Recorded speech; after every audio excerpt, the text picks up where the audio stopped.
할렐루야. 요한복음 오늘 20장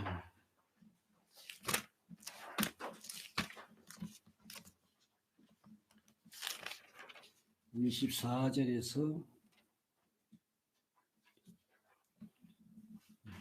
29절까지 제가 읽어드리겠습니다. 세 번 읽겠습니다.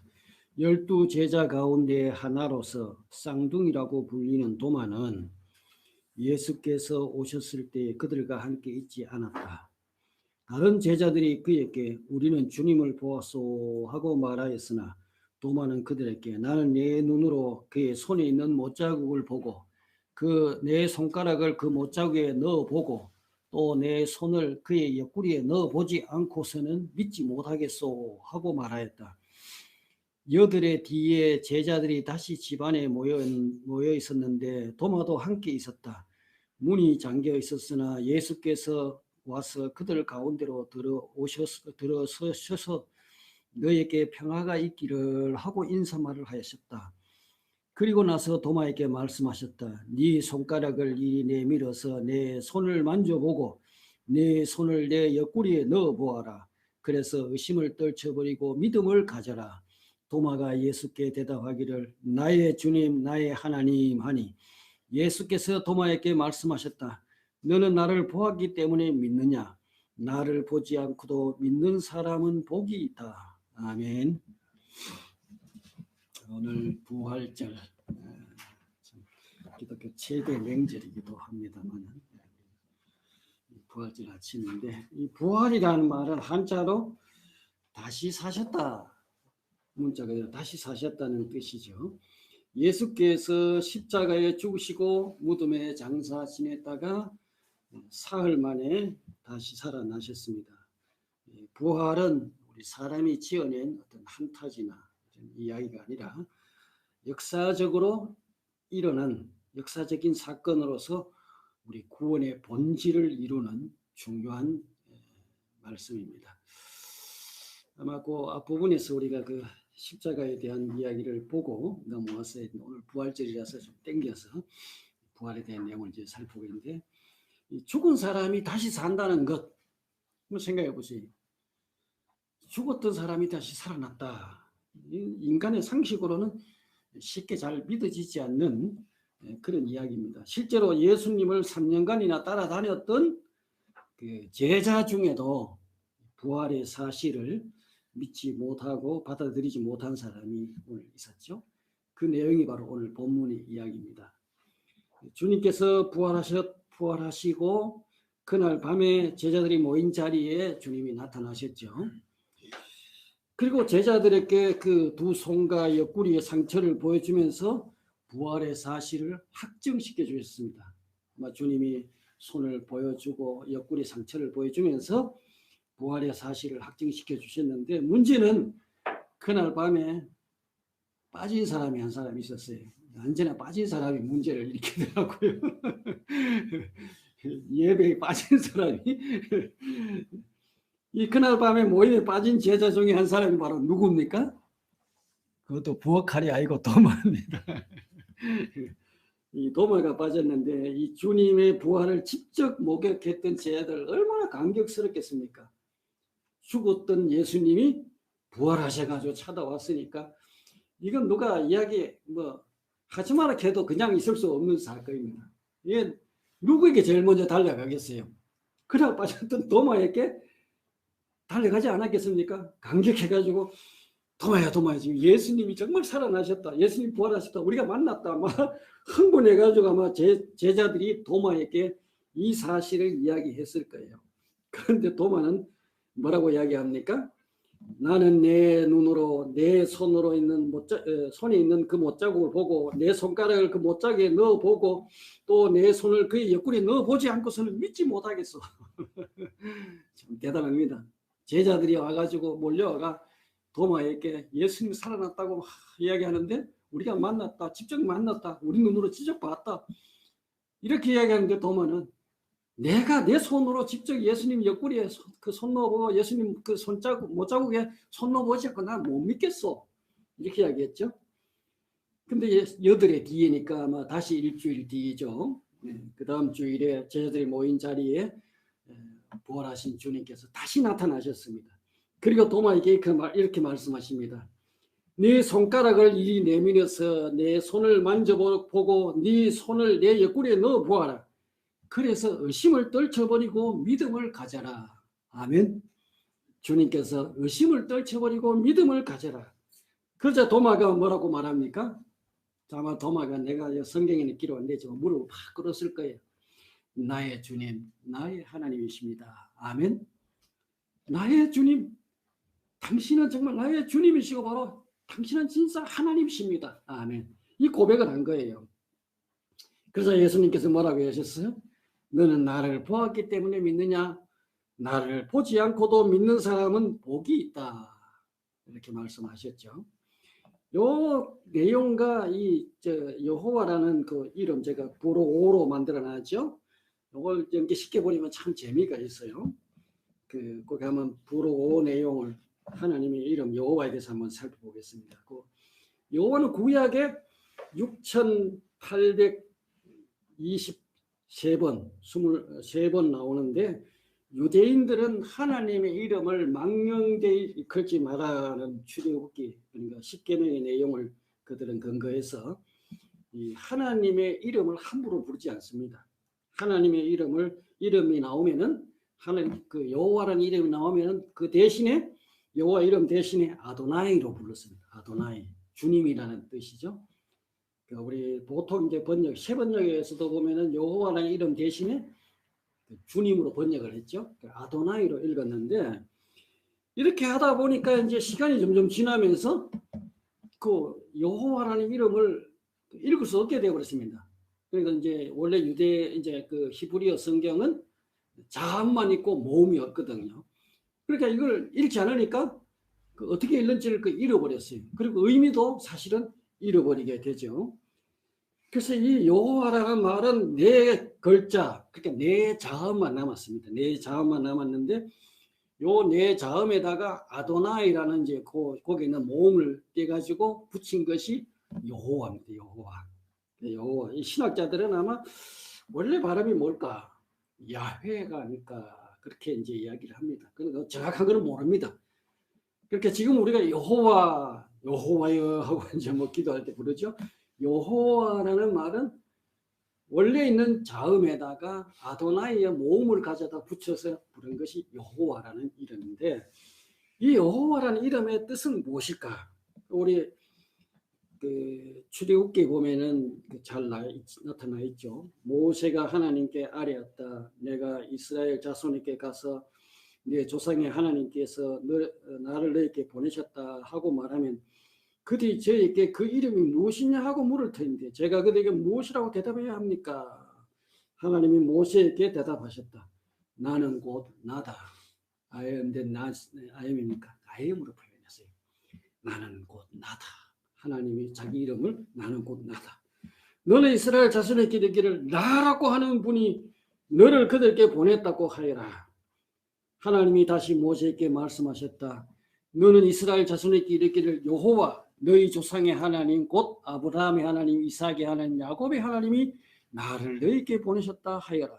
이것이 영원한 나의 이름이며 이것이 바로 너희가 대대로 기억할 나의 이름이다. 요 이름이다. 요 개역 옛날 성경에는 표호, 칭호 이렇게 번역되어 있죠. 대대로 기억해야 할 나의 표호다. 대대로 기억할 나의 칭호다. 이렇게 이제 되는데 이 히브리어는 원래 상형 문자입니다. 그래서 이 상형 문자는 철자마다 뜻이 있어요. 알파벳이 다 뜻이 있는데 그러니까 여호와란 말에 그 자음이 남아 있는 게 요트, 해, 와우, 해. 요 네 글자가 남아 있습니다. 한번 우리 읽어보세요. 요트, 해, 와우, 해. 한번 읽어보세요. 요트, 해, 와우, 해. 요 네 자음이 남아 있는데 요 뜻은 요트는 손입니다. 손. 요트는 손이고 해는 창문 혹은 보다. 와우는 못이라는 뜻입니다. 못. 그리고 그 다음에 또 해는 맨 같은 뜻이죠. 자, 이 철자의 의미를 조합해 보면은 뭐예요? 손을 보아라. 못을 보아라. 그러니까 여호와라는 그 단어의 철자에 남아있는 상형문자의 그 의미로 본다면은 손을 보아라, 못을 보아라는 의미가 됩니다. 오늘 본문에 예수가 의심하는 도마에게 자신의 그 못 박힌 손을 내밀면서 그 손 못자국을 보여주면서 의심하지 말고 믿는 자가 되라. 예수님이 직접 손의 못자국을 보여주면서 의심하지 말고 믿는 자가 되라 말씀하셨습니다. 예수라는 이름의 의미는 여호와가 우리를 구원하신다는 의미인데, 만약에 그분을 믿지 못하겠다면 뭐를 보라는 겁니까? 그분의 손을 보라. 그분의 손에 난 못자국을 보라. 못을 보라. 이런 의미가 바로 여호와라는 이름에 포함되어 있다는 이야기입니다. 주님이 도마에게 하신 말씀이, 이 말씀 참 기가 막힌 그 말씀이죠. 주님이 우리가 예수님이 주님이신 것을 믿지 못하겠다면 그 손을 보아라는 겁니다. 아멘. 십자가에 못 박힌 손, 그 못을 보라는 겁니다. 십자가에 못 박힌 그 못을 보라는 겁니다. 이분이야말로 주님이라는 말씀입니다. 아멘. 이분이야말로 하나님이시라는 말씀입니다. 오늘은 도마로 하여금 나의 주님, 나의 하나님이라고 고백하게 한 이 사건, 부활의 사건이죠. 주님의 부활에 대해서 우리가 한번 차근차근 한번 살펴보겠습니다. 이 부활에 대한 최고의 논증, 고린도전서 15장입니다. 오늘 우리 교동문 읽었던 말씀이죠. 이 고린도전서 15장은 아마 신구약 성경에서 부활에 대한 논증인데, 이 논증이 최고의 논증이다. 저는 그렇게 봅니다. 이걸 부활장이라고 부르죠. 부활장. 사랑장은 어디 나옵니까? 고린도전서 몇 장이죠? 13장이죠. 사랑장. 믿음장은 어디 있어요? 몰라요? 히브리서 11장 믿음장이죠. 이 고린도전서 15장은 부활장입니다. 부활장. 이 15장은 역사적으로나 신학적으로 부활에 대한 아마 최고의 논증이 아닐까, 저는 그렇게 생각합니다. 먼저 이 부활의 바울의 부활의 이 논증을 간략하게 한번 살펴보도록 하는데, 그러면 15장을 한번 펼쳐놓고 쭉 한번 여러분 눈으로 한번 따라와 보세요. 자, 1절, 2절 서론이죠. 바울은 이 논증의 서론에서 자신이 고린도 교회에 전한 복음의 내용을 다시 한번 상기시키고 있습니다. 바울이 고린도 교회에 전한 복음의 내용이 뭡니까? 바울이 고린도 교회에 전한 복음의 내용이 뭐예요? 그리스도의 죽음과 부활입니다. 바울이 말하는 복음은 그리스도의 죽음과 부활이 바로 그 복음입니다. 그래서 바울은 이 복음을 헛되이 믿지 않고 그것을 굳게 잡고 있으면 그 복음을 통하여 구원을 얻을 것이라고 2절에서 말씀하고 있죠. 다시 말해서 구원이라는 것은 우리 인간의 노력으로 주어지는 것이 아닙니다. 어떤 인간적인 방법으로 얻어지는 것이 아니에요. 다른 방법이 없어요. 우리가 어떻게 구원받느냐? 구원은 복음을 통해서만 주어집니다. 아멘. 예수의 죽음과 부활을 통해서만 구원을 받을 수 있다는 겁니다. 이걸 믿음으로 우리가 받습니다. 그러니까 우리 인간의 노력으로 내가 애쓴다고 주어지는 게 아니에요. 어떤 교회에서 순환 주간에 전 주간에 우리 40일 금식도 하고 했다더만 40일 금식한다고 구원받는 게 아니고 복음을 받아들이고 복음을 믿을 때 구원받는 겁니다. 아멘. 오직 구원은 복음을 통해서만 주어집니다. 그래서 이제 바울이 논증하는 복음에 대한 부분을 한번 차근차근 살펴보겠는데, 첫째, 그리스도의 죽음과 부활은 성경대로 이루어진 사건이라는 것을 먼저 강조하고 있습니다. 3절 4절이죠. 성경대로. 그래서 바울은 그리스도의 죽음과 부활의 사건은 구약 예언의 성취라는 점을 가장 먼저 강조하고 있습니다. 그래서 바울은 그리스도는 성경대로 죽으시고 또 어떻게? 성경대로 사흘 만에 살아나셨다. 성경대로라는 말을 강조하고 있습니다. 물론 여기 말하는 성경, 그 당시에 구약 성경이죠. 아직 신약 성경은 완성되지 않았으니까요. 그리스도의 죽음과 부활이 아무리 강렬한 인상을 주는 사건이라 할지라도 성경 자체의 지지를 받지 못한다면 하나님이 하신 일이 아니에요. 하나님과 아무 상관이 없습니다. 바로 이 예수님의 죽음과 부활은 구약 성경에 약속된 대로, 하나님이 약속하신 대로, 성경대로 일어난 사건이라는 말씀입니다. 아멘. 성경대로 예수님은 죽으시고 성경대로 사흘 만에 살아나셨다. 이 바울의 첫째 논증의 핵심은 바로 성경대로, 이 사실을 제일 먼저 강조하고 있죠. 그죠? 부활을 이야기하면서 이 부활의 사건은 우연히 일어난 사건이 아니고 어떻게 일어난 사건이라고요? 성경대로 일어난 사건이다. 이게 첫 번째 이야기고, 두 번째 바울은 그리스도의 부활은 증인들이 직접 목격한 역사적인 사건이다. 이렇게 이제 5절에서 8절에서 말하고 있습니다. 부활은 은밀히 비밀이 몇 사람만 아는 사건이 아니라 많은 목격자가 있는 역사적인 사건이라는 말씀입니다. 아멘. 그 부활을 목격한 사람이 누가 있습니까? 바울이 뭐라고 했어요? 부활의 주님은 제일 먼저 누구에게 나타났다고 했어요? 베드로, 게바에게 나타나시고, 그 다음에 어떻게 하셨어요?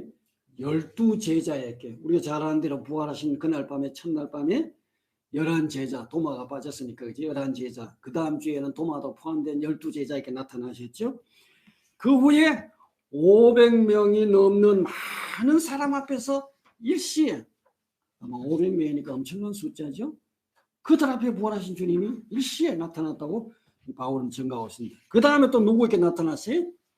야고보에게. 이 야고보는 아마 주님의 형제, 사도 야고보가 아닌가 하면 주님의 형제. 그리고 맨 나중에 누구에게 나타나겠어요? 사도된 바울 자신에게도 나타났다고 증언하고 있습니다. 우리가 바울을 사도라고 부르는 이유는 바로 그도 부활하신 주님을 목격했기 때문에. 자, 그러면서 자신에 대한 간략한 간증을 하고 있죠. 자기 자신은 교회를 핍박하던 못살자로서 이런 은총을 누릴 자격이 전혀 없는 사람이지만, 그러나 하나님의 은혜로 나 같은 사람도 부활의 증인이 될 수 있었습니다. 이야기를 하고 있는 거예요. 아멘. 나는 정말 교회를 핍박하고 좀 앞장서서 교회 그 성도들을 체포하고 이런 못살 놈이지만 하나님의 은혜로 내가 바로 예수님의 부활을 목격했고 부활의 증인이 되었습니다. 그래서 그 은혜가 결코 헛되지 않아서 누구보다도 더 열심히 나는 복음을 전하고 있습니다. 바울이 자기에 대한 간증을 이렇게 간략하게 이야기하는 거예요. 부활의 증인을 이야기하면서 하나님의 은혜로 나도 부활의 증인이다. 우리가 바로 오늘 부활을 믿는, 우리도 부활의 증인이 있다는 게 하나님의 은혜입니다. 아멘. 이 은혜가 헛되지 않도록 여러분 열심히 복음 전하시길 바랍니다. 아멘. 자, 세 번째, 부활을 부정하면 기독교는 성립될 수 없다. 12절에서 19절에 말씀하고 있죠.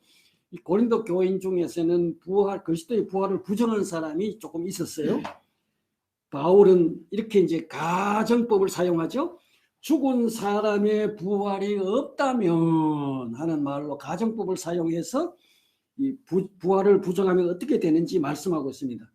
그러니까 부활을 부정하게 되면, 부활이 없다고 가정한다면 그리스도의 부활을 이야기하는 것 자체가 거짓말이 된다는 겁니다. 또 예수님의 부활이 거짓이라면 사도 바울의 선교도 모두 다 거짓이 되고, 바울이 전한 복음을 믿는 그들의 믿음도 사실 꽝이라는 겁니다. 바울은 부활을 전했고 그 부활의 소식을 듣고 받아들이고 믿는 사람의 그 믿음도 헛것이 된다. 뿐만 아니라 하나님 자체가 거짓말쟁이가 되고 우리 믿음도 헛되고 우리는 여전히 죄 가운데 있을 것이고, 그리스도 안에서 믿고 잠든 사람들, 다시 말해서 예수 믿고 죽은 사람도 모두가 망하는 자가 될 것이다. 이 다 꽝이라는 겁니다. 부활이 없다면 그것을 믿고 따르는 우리가 이 세상에서 가장 불쌍한 사람이 될 것이다. 바울이 이렇게 얘기합니다. 그러니까 기독교는 한마디로 말해서 어디에 기초해 있다는 겁니까? 예수의 죽음과 부활에 기초해 있는 종교라는 겁니다. 이걸 부정해버리면 기독교는 성립될 수 없고 그 전하는 모든 것이 가짜고 꽝이라는 겁니다.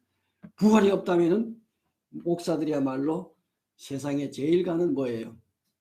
사기꾼이 되고, 그리고 그 다음에 여러분은 가장 불쌍한 자가 됩니다. 이 좋은 날 꽃피고 이 좋은 날 예수 만약에 부활이 없다면 우리도 도시락 싸가지고 오시면 얼마나 좋습니까? 차 끌고 밖에 나가서 경치 좋은 데서 만날 교회에 앉아가지고 우리 24님은 집에 앉아가 예배 드리느라 고생하고 이렇게 부활이 없다면 우리 불쌍한 사람, 진짜 불쌍한 사람이 되어버리죠. 자, 그 다음에 네 번째, 그리스도의 부활의 의미를 이야기합니다. 20절에서 28절에 보면 예수의 부활은 그분의 부활로 끝나는 것이 아니라 우리의 부활과 연결되어 있다는 것입니다. 아멘. 예수의 부활은 첫 열매라는 겁니다. 첫 열매.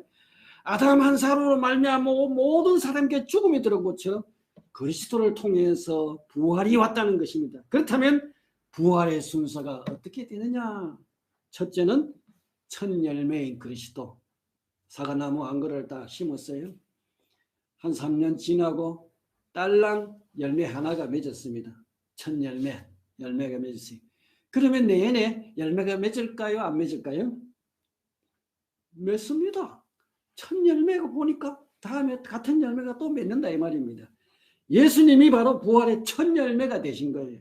그 다음은 예수님 재림할 때에 그리스도에게 속한 사람들, 신자들이 먼저 부활하게 됩니다. 세 번째는 맨 마지막으로는 불신자도 부활해요.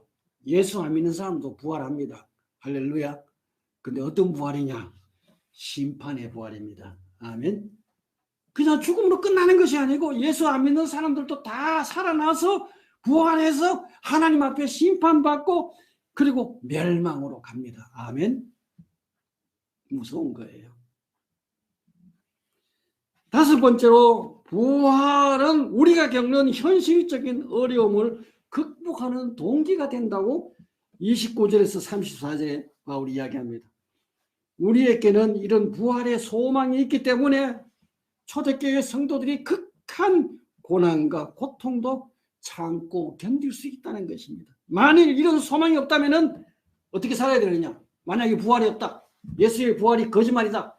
그렇다면 내일 죽을 터니 먹고 마시자라고 말하는 세상 사람들의 이 현세적인 처세야말로 가장 현명한 겁니다.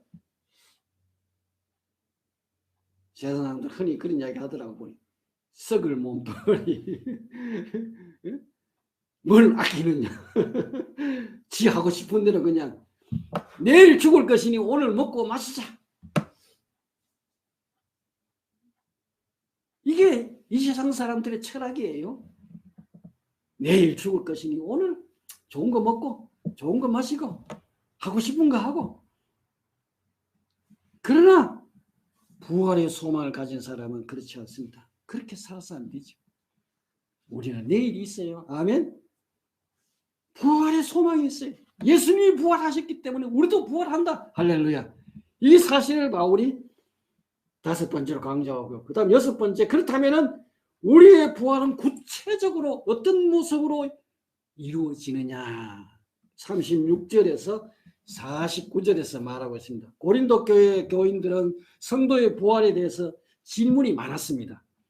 바울은 그 질문에 대한 답을 하고 있죠. 그들이 제기한 질문이 뭡니까? 죽은 사람이 어떻게 살아나며 그들은 어떤 몸으로 옵니까? 하는 것이 첫 번째 질문입니다. 부활한다면 죽은 사람이 도대체 그러면 어떻게 살아납니까? 부활해서 그 다음에 어떤 몸으로 옵니까? 바울은 여기에 대한 대답을 이렇게 이야기합니다. 씨앗의 비유를 들었어요. 씨앗은 반드시 죽어야만 산다. 한 알의 밀알이 땅에 떨어져서 썩지 않으면 그대로 있고 썩으면 거기서 싹이 터서 많은 열매를 맺는 것처럼 죽어야 산다. 그런 의미에서 우리의 죽음은 사실 부활로 가는 과정이라고 말할 수 있습니다. 아멘. 이 성도는 죽음을 슬퍼할 필요 없어요. 죽음을 통해서 우리는 어디로 가요? 부활로 가는 과정이에요. 부활의 몸에 대해서 바울은 이렇게 대답합니다. 그러나 하나님께서는 원하시는 대로 그 씨앗에 몸을 주시고 그 하나하나의 씨앗에 각기 고유한 몸을 주십니다. 그 사과나무 씨앗에서는 사과나무라는 몸을 주셨고, 배나무에서는 배나무라는 독특한 그 고유한 몸을 주신 것처럼 하나님께서 부활할 때 알맞은 몸을 주신다는 것입니다. 분명한 사실은 뭡니까? 바울은 그렇게 말하기를 부활의 몸은 썩지 않을 것이고 영광스러울 것이며 강한 것이고 신령한 몸이라는 점을 거기 강조하고 있죠. 우리는 하늘에서 나서 하늘에 속한 그분의 형상을 입을 것이라는 겁니다. 부활의 몸은 어떻다고요? 썩지 않은 몸, 영광스러운 몸, 그리고 연약한 것이 아니라 강한 몸. 단순한 어떤 눈에 보이는 것이 아니라 신령한 몸. 이런 몸으로 우리가 살아난다. 바울이 이렇게 강조했습니다. 아멘. 썩지 아니할 몸, 영광스러운 몸, 강한 몸, 신령한 몸. 자, 그러면 언제 이런 성도의 부활이 일어납니까? 50절에서 58절에 보면은 바울은 마지막 하나의 비밀을 공개합니다. 그리고 마무리하죠. 그것이 언제라고 그랬어요? 마지막 나팔이 울릴 때 부활이 이루어지는데 눈 깜짝할 사이에 호련히 우리 몸이 변화되고 부활하게 된다는 겁니다. 할렐루야. 언제 부활이 일어난다고요? 하나님이 마지막 나팔을 울리면서 재림하실 때, 마지막 나팔을 부는 그 순간에 죽었던 자들이 무덤에서 호련히 변화되어서 주님 같은 모습으로 하여 우리는 부활하게 될 것입니다. 할렐루야. 걱정할 거 하나도 없어요. 불에 타서 죽었던, 물에 빠져 죽었던, 아니면 어떻게 죽었던 상관없이 어디에 있든지 하나님의 역사로 한순간에 호련히 부활할 것입니다. 할렐루야. 자, 그리고 이제 마지막 결론으로 맺는 말. 이런 소망을 가진 우리는 어떻게 살아야 하나요? 하는 것에 대한 대답을 주죠. 58절 결론의 말씀을 함께 읽겠습니다. 한번 읽어봅시다. 시작. 그러므로 나의 사랑하는 형제 자매 여러분, 굳게 서서 흔들리지 말고 주님의 일을 더욱 많이 하십시오. 여러분이 아는 대로 여러분의 수고가 주 안에서 헛되지 않습니다. 아멘. 사도 바울이 부활에 대한 긴 논증을 한 다음에 결론적으로 말씀하신 내용입니다. 그러므로 나의 사랑하는 형제 자매 여러분, 굳게 서서 흔들리지 말고 주님의 일을 더 많이 하십시오. 아멘. 여러분 주의 일을 많이 하시기를 바랍니다. 여러분이 아는 대로 여러분의 수고가 주 안에서 결코 헛되지 않을 것입니다. 아멘. 주 안에 여러분이 하는 수고들이 결코 헛되지 않고 주님 부활하실 때 우리는 다 보상받을 수 있습니다. 주님이 갚아주십니다. 할렐루야. 이게 부활이에요. 부활. 자, 이제 좀 더 구체적으로 들어가서 그리스도의 부활의 성질에 대해서 좀 살펴보겠습니다. 첫째, 그리스도의 부활은 실제적인 부활이라는 겁니다. 실제적인. 예수 당시부터 주님의 죽음을 부정하는 사람들이 있었어요. 예수님의 부활을 부정하는 사람. 다시 말해서 예수님은 실제로 죽은 것이 아니라 예수님이 까무러져가 기절해가지고 그래서 무덤에 갖다 묻어놨더니 이 무덤 속에 냉기와 시신에 바른 그 향기를, 이 향료의 향기를 맡고 예수님이 깨어났다.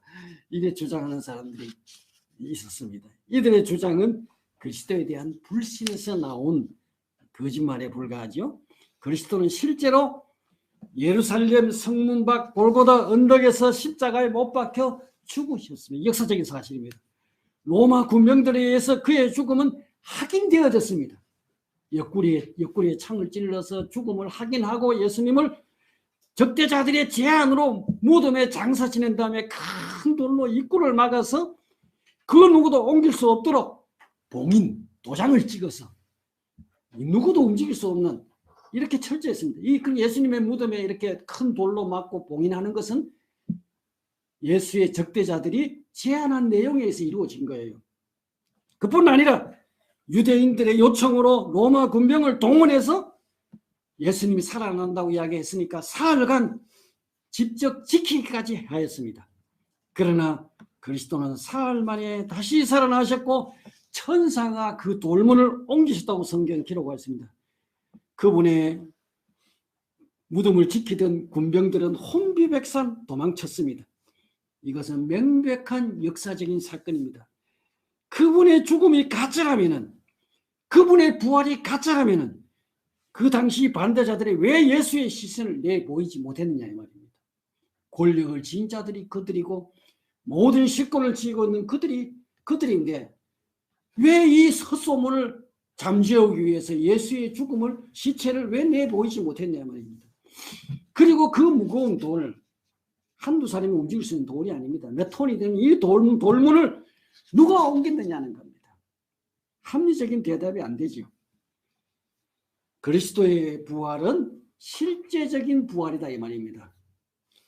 두 번째, 그리스도의 부활은 신체적인 부활이다. 신체적인. 그리스도의 부활을 믿는다고 주장하는 사람들은 그리스도의 신체적인 부활 사실을 믿지 않으려 하는 경향이 있어요. 영적으로 해석한다든지 아니면은 다른 어떤 것을 우리가 부활이라고 이야기 이런 식으로 부활 후에 그리스도의 출현을 그리스도의 어떤 영의 출현이라 그러나 단순히 주관적인 한각이라고 설명한 사람들이 있었습니다. 그러나 성경은 말합니다. 예수님 자신이 부활하신 후에 자기의 그 살과 뼈, 자기는 그 살과 뼈가 있다고 선언하셨죠. 누가복음 24장 39절 40절 한번 우리 읽어볼까요? 요건 한번 읽어보는 게 참 좋을 것 같습니다. 예수님 뭐라고 이야기하시는가 한번 볼까요? 찾으시면 한번 읽어주세요. 누가복음 24장 39절 한번 읽어봅시다. 시작.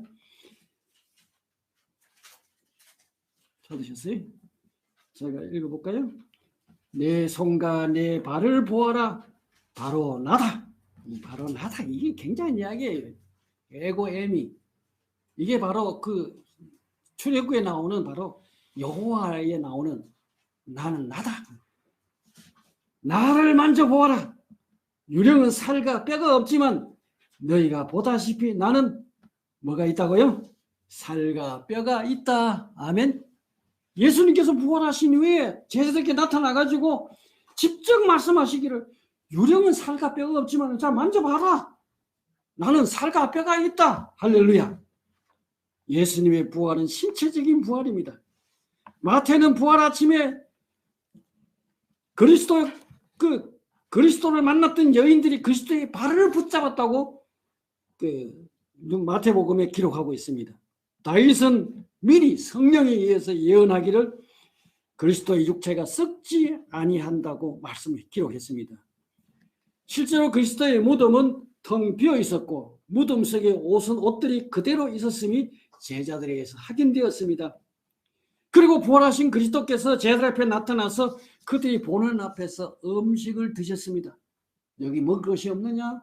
음식을 같이 나누시고 음식을 드시기까지 하셨습니다. 주님은 의심하는 제자에게 바로 못자국을 친히 보여주셨습니다. 이걸 보고 의심하지 말고 믿으라 라고 말씀하셨습니다. 이 상에서 볼 수 있듯이 그리스도의 부활은 영적인 부활이 아니라 죽었던 몸이 직접 살아난 신체적인 부활이라 이 말입니다. 예수님이 몸이 직접 살아나셨다는 이야기입니다. 아멘. 그러면 그리스도의 부활은 독특한 부활이라는 겁니다. 이 성경에 보면은 죽은 자가 살아난 것이 몇 가지 있어요. 사르밧 가부의 아들이 죽었다가 살아났죠. 예수님이 살렸죠. 구약에서 엘리사가 살렸죠. 수낸 여인의 아들, 그 다음에 야이로의 딸, 나인성의 청년, 나사로, 다비다, 유두고 등등 이들이 죽었다가 다 살아났지만 모두 다 다시 죽었습니다. 이 사람들은. 그들이 그리스도께 받은 것 같은 부활체를 받지 못한 것이 분명합니다. 그리스도의 부활체에 대해서 다음 몇 가지 점에서 우리가 주목해야 되는데, 첫째, 그의 몸은 실제적인 몸입니다. 현존하고 만져볼 수 있었습니다. 그 몸은 살과 뼈가 있었습니다. 두 번째, 그 몸은 죽기 전이나 죽은 후나 동일한 바로 그 몸이라는 겁니다. 교체된 몸이 아니고 다른 몸이 아니라는 겁니다. 그리스도께 친히 그의 찢어진 옆구리를 가리켜 말씀하셨습니다. 그리스도의 이런 고난의 흔적들은 그의 재림시에도 보일 것이라고 계시록 1장 7절에 말씀하십니다. 여러분, 우리가 부활 후에 우리도 살아난 후에 주님을 만났을 때 여러분, 주님의 그 손자국, 못자국을 만져볼 수 있을 것이고 그 옆구리의 상처를 직접 볼 수 있을 것입니다. 아멘. 얼마나 감격스럽겠습니까? 주님의 몸에 있는 그 상처 흔적. 그러나 그리스도의 부활체는 어떤 면에서 또 다른 몸인데 그는 닫힌 문을 통과하기도 하시고 이후로는 굳이 잡수시거나 주무시지 않아도 되는 몸입니다. 그리스도는 지금도 영원히 생존하시는 분입니다. 아멘. 죽지 않은 몸이라는 말씀입니다. 우리도 이런 몸으로 우리도 부활하게 될 것입니다. 할렐루야. 연약한 몸이 아니라 강한 몸으로 우리는 부활하게 될 것입니다. 영광스러운 몸으로 부활하게 될 것입니다. 우리는 영원히 사는 몸으로 다시 살게 될 것입니다. 할렐루야. 얼마나 놀라운 소망입니까? 자, 그 다음에 큰 세 번째, 그리스도의 부활의 신빙성에 대해서 한번 살펴보겠습니다. 그리스도의 부활은 하나의 이적이죠. 모든 이적이 자연 법칙의 어떤 통상적인 작용을 벗어나는 것인 만큼 이적의 증명을 그 자연 법칙에 시도하는 것은 사실은 합리적이지는 않습니다. 그럼에도 불구하고 부활의 증거를 한번 살펴본다면은 첫째, 증거의 논증입니다. 증거의 논증. 이 증거를 신비스럽게 만들 때는 필수적인 세 가지 사실이 따라와야 돼요. 첫째, 증인이 자격이 있어야 돼요. 유자격자. 눈으로 직접 목격하고 직접 경험했던 사람이어야 되고, 두 번째로 증인의 수가 한둘이 가지고 안 됩니다. 우리가 그 법정에서도 증인 하나만 가지고 안 되죠. 두서너 명이 하듯이 마치 수가 많아야 합니다. 세 번째, 증거가 온전히 가치를 인정받기 위해서는 증인들이 신망 있는 자여야 됩니다. 어제는 이렇게 이야기했다고 오늘 이렇게 이야기합니다. 요새 뭐 이상한 사람들 불러내가지고 정치인들 그 이용하는 게 많죠. 어제는 이렇게 이야기했다고 오늘은 이렇게 번복하는 이런 사람들의 정의는 신뢰할 수가 없죠. 그런데 그리스도의 부활을 증거했던 사도들은 이런 모든 점에서 유자격자입니다. 그들은 직접 예수의 죽음을 목격했던 사람들이고 경험했던 사람들입니다. 지난번도 말씀드렸듯이 사도가 눈으로 보았고 손으로 만져보았고 직접 경험했던 사람들입니다. 할렐루야. 온몸으로 경험한 사람들입니다. 그 다음에 성경은 그리스도의 부활을 직접 본 사람이 500명이 넘는다고 증거하고 있습니다. 한두 사람이 본 게 아니에요. 수많은 사람들이 직접 보았어요. 사도 바울 같은 사람도 부활하신 주님을 직접 목격했습니다.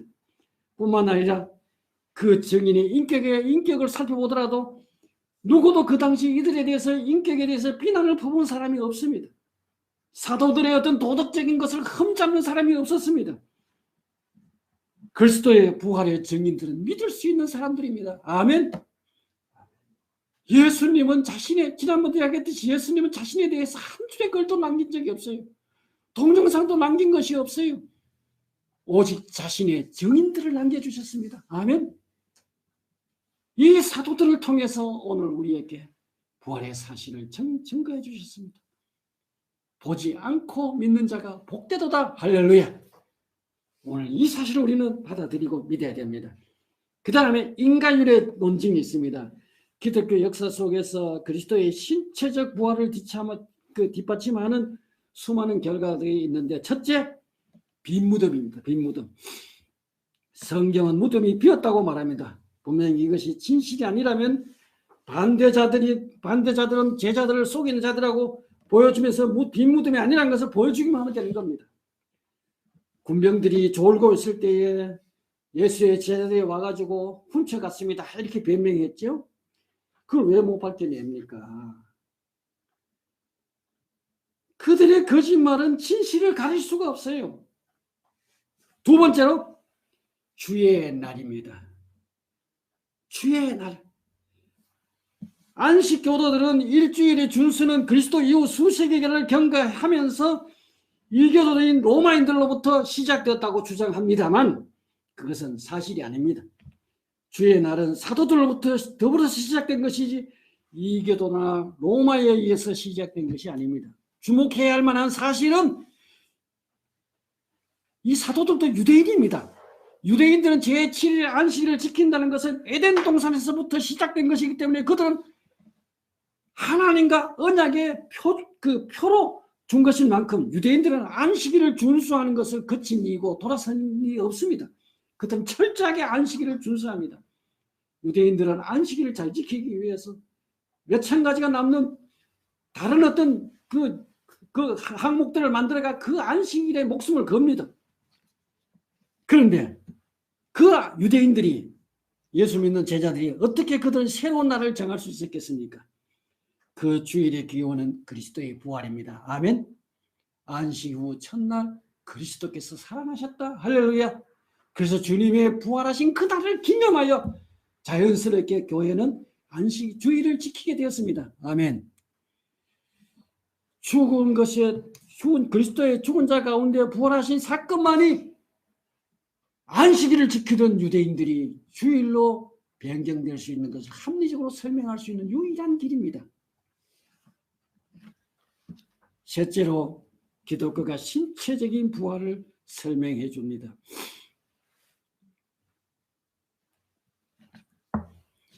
예수가 십자가에 못 박혔을 때 제자들 모든 소망이 파괴됐습니다. 절망했습니다. 뿔뿔이 흩어져 나갔습니다. 실망하고 좌절하는 그들이 다시 모일 수 있었고 빗발치는 핍박의 면전에서도 그리스도의 이름을 과감하게 선포할 수 있었던 것은 오직 부활만이 그 답입니다. 예수의 부활이 없었다면 사람들이 한순간 이렇게 바뀔 수가 없지요. 이 사실이 예수의 부활을 증거하는 겁니다. 네 번째로 신약 자체가 부활의 결과입니다. 부활이 없다면 어떻게 신약이 기록될 수 있었겠습니까? 이반스라는 사람이 이렇게 말했습니다. 만일 그리스도께서 무덤에 그대로 장사되어 있다고 한다면 그리스도의 생애와 죽음의 이야기도 아마 그와 더불어 영원히 매장되고 말았을 것이다. 신약은 부활의 책입니다. 아멘. 신약은 부활의 책입니다. 부활에 근거한 책입니다.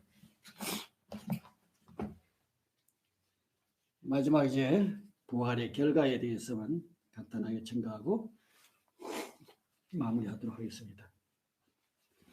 첫째, 그리스도의 부활은 그리스도의 신성을 증거합니다. 바울은 로마서 1장 4절에서 거룩한 영으로는 죽은 사람 가운데서 부활하심으로 권능으로 하나님의 아들로 확정되셨으니 곧 우주 예수 그리스도이십니다. 아멘. 바울은 그리스도의 부활하심이 그의 신성의 표라고 선언한 겁니다. 하나님의 아들로 확정되는 표라고 말씀하신 겁니다. 아멘. 두 번째, 그리스도의 부활은 그리스도의 사역을 확증합니다. 로마서 4장 25절에 예수는 우리의 범죄 때문에 죽임을 당하시고 또한 우리를 의롭게 하시려고 살아나셨습니다. 아멘. 그리스도께서 죽은 자 가운데서 사시지 않으셨다면 우리도 하나님께서 그 의롭다함을 받을 수가 없었을 겁니다. 바로 예수님의 부활로 말미암아 그리스도의 사역이 확증된 겁니다. 아멘. 자, 그 다음에 세 번째, 그리스도의 부활은 그리스도를 우리의 대제사장으로 만들었습니다. 그리스도께서 죽은 자 가운데 부활하심을 위해서 그의 백성의 중보자, 지도자, 그리고 보호자가 되셨습니다. 우리가 그리스도를 필요로 하는 것은 우리가 속박에서 구출받기 위한 뿐만 아니라 우리가 넘어질 때 우리를 위한 중재의 강구를 위해서이기도 합니다. 아멘. 마지막, 그리스도의 부활은 많은 추가적인 축복을 마련해 주셨죠. 부활로 인해서 제사함과 용서와 하나님의 아들 되신가 등등등등 많은 축복들이 주어지게 되었죠. 기독교는 바로 부활의 종교입니다. 예수님이 사셨습니다. 할렐루야. 그리고 우리가 다시 산다는 소망. 오늘 부활에 대해서 우리 부활절에 다시 한번 여러분이 잘 아는 얘기지만 다시 한번 정리해서 증거했습니다.